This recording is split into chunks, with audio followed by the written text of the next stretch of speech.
श्री राजू बिस्ट। आपका बहुत बहुत धन्यवाद सर, इस महत्वपूर्ण विषय पे आपने मुझे बोलने का समय दिया। और हमारे जैसे क्षेत्र विशेष करके दार्जिलिंग, कालिम्पोंग, सिलीगुड़ी के लिए और भी महत्व का विषय बन जाता है, क्योंकि हमारे क्षेत्र को पिछले 65 साल से ठगा गया है।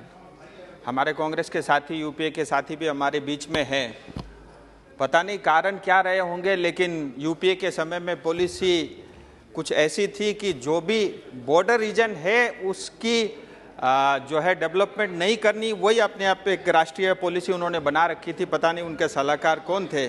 तो मैं आपसे ये भी निवेदन करता हूँ सर कि इस दार्जिलिंग क्षेत्र जो 4 इंटरनेशनल बॉर्डर से लगा हुआ क्षेत्र है, चाइना, भूटान, बांग्लादेश और नेपाल से लगता हुआ ये एरिया है, थोड़ा समय आप हमको ज़रूर अधिक दें। सबसे पहले तो मैं आदरणीय प्रधानमंत्री मोदी जी और नितिन गडकरी जी का बहुत आभार व्यक्त करता हूं कि आप लोगों के मार्गदर्शन में और लीडरशिप में पिछले 7 सालों से नॉर्थ ईस्ट जैसे क्षेत्र या बॉर्डर के जितने भी रीजन है, हिमालय रीजन में बहुत तेज़ी से विकास हो रहा है। और वो सब आंकड़े भी हमारे समक्ष उपस्थित है जो उसको सत्य करती है।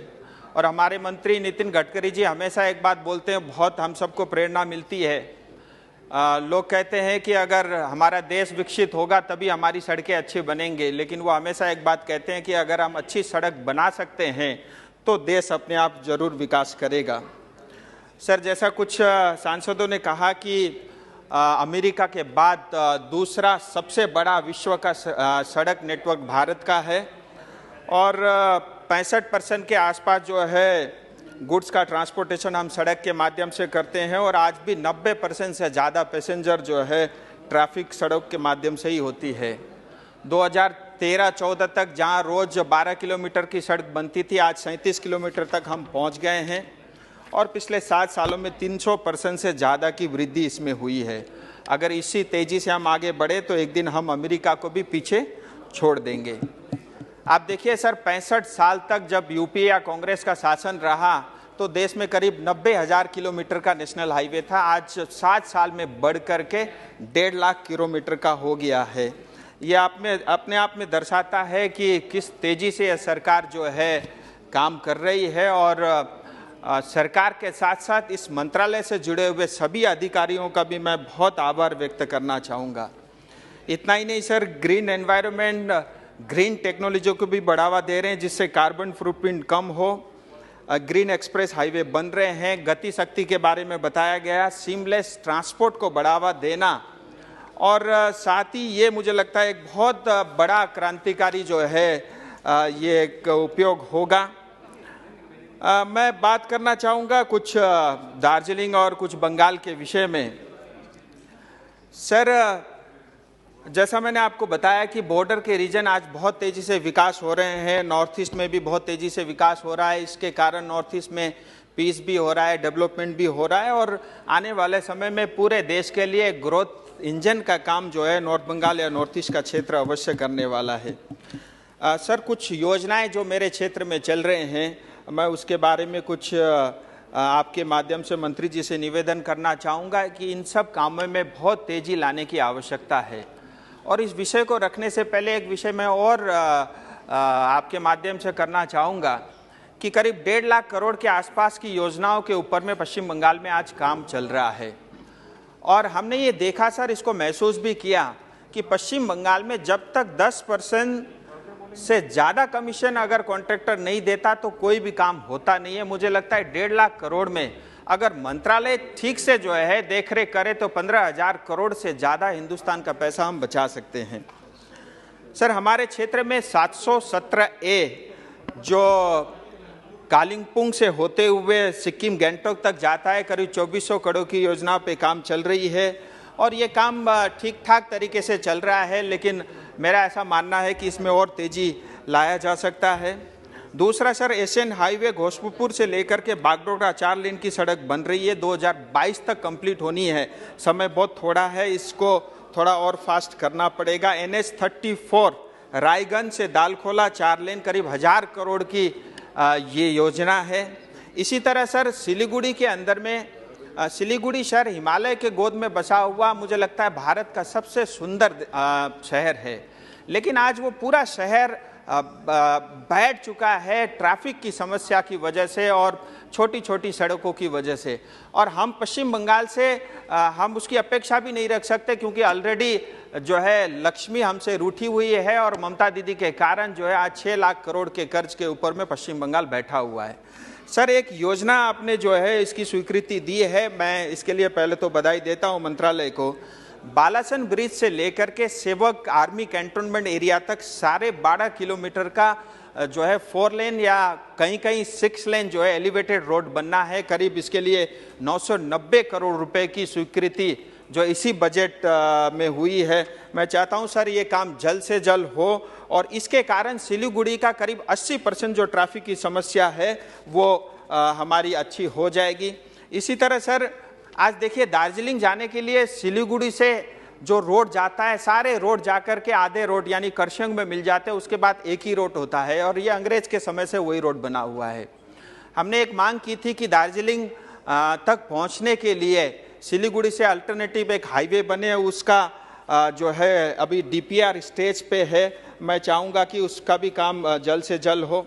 सर इसी तरह से जो है NH10 जो कालिंगपुंग और सिक्किम को जोड़ता है और ये रोड आप इसी रोड को उपयोग करते हुए चाइना बॉर्डर तक भी आप जाते हैं, लेकिन NH10 की इतनी खस्ता अवस्था है आज, क्योंकि एक तरफ जो है तीस्ता नदी बहती है और नदी के कारण सड़क जो है विलुप्त होती जा रही है और मंत्रालय ने करीब 1175 करोड़ रुपए के खर्च से जो है 52 किलोमीटर की एक सड़क बनाने की योजना भी रखी है। मैं चाहूँगा इस पे भी बहुत तेजी लाने की आवश्यकता है। सर इसी NH10 में आगे चल के जब एक कोरोनेशन ब्रिज आता है और मंत्री जी हमारे बीच में बैठे हुए, उनको ये अच्छे से जानकारी है, ये अंग्रेज का बना हुआ कोरोनेशन ब्रिज 100 साल हो गया सर, और कभी भी जो है ये किसी बड़ी घटना को अंजाम दे सकता है और बहुत ही खस्ता अवस्था में ये कोरोनेशन ब्रिज है और मंत्रालय ने इसकी भी स्वीकृति दी है। मैं चाहूँगा कि ये करीब 1100 करोड़ के बजट से जो बनने वाला पुल है करीब 6.5 किलोमीटर का, ये भी जल्द से जल्द हो। सर एक और घोषणा इस बार नितिन गडकरी जी ने की है, गोरखपुर से लेकर के सिलीगुड़ी तक करीब 30,000 करोड़ रुपए के खर्च से एक जो है ग्रीन फील्ड जो है योजना उन्होंने स्वीकृति दी है। मैं चाहूँगा सर ये भी जितना जल्दी काम हो सके, जिससे भारत के दूसरे क्षेत्रों के साथ हमारी कनेक्टिविटी बहुत हो जाएगी। हमको ये भी ध्यान रखना पड़ेगा, ये चिकन नेक एरिया है, लेकिन सर डेवलपमेंट नहीं होने के कारण वो चिकन नेक आज बोटल नेक बन गया है और उस बोटल नेक के कारण जब तक आप सिलीगुड़ी या दार्जिलिंग का विकास नहीं कर सकते तब तक आप नॉर्थ ईस्ट में विकास करने की कल्पना मुझे लगता है वो अधूरी रहेगी। इसके साथ ही रेलवे ओवर ब्रिज और अंडर ब्रिज के करीब 8,000 करोड़ के काम है, वो भी मैं चाहूँगा जल्द से जल्द हो। सर 2 बातें आपके माध्यम से मैं मंत्री जी से रखना चाहूँगा। सर जैसा मैंने कहा सिलीगुड़ी शहर आबादी बहुत तेज़ी से बढ़ रही है और मैंने मंत्री जी से एक निवेदन किया था कि सिलीगुड़ी के चारों तरफ एक रिंग रोड बने जिस तर्ज पे दिल्ली में बना हुआ है, तो इसकी फिजिबिलिटी जो है वर्कआउट हो रहे। मैं चाहता हूं कि ये काम हमारे क्षेत्र के लिए जल्द से जल्द हो।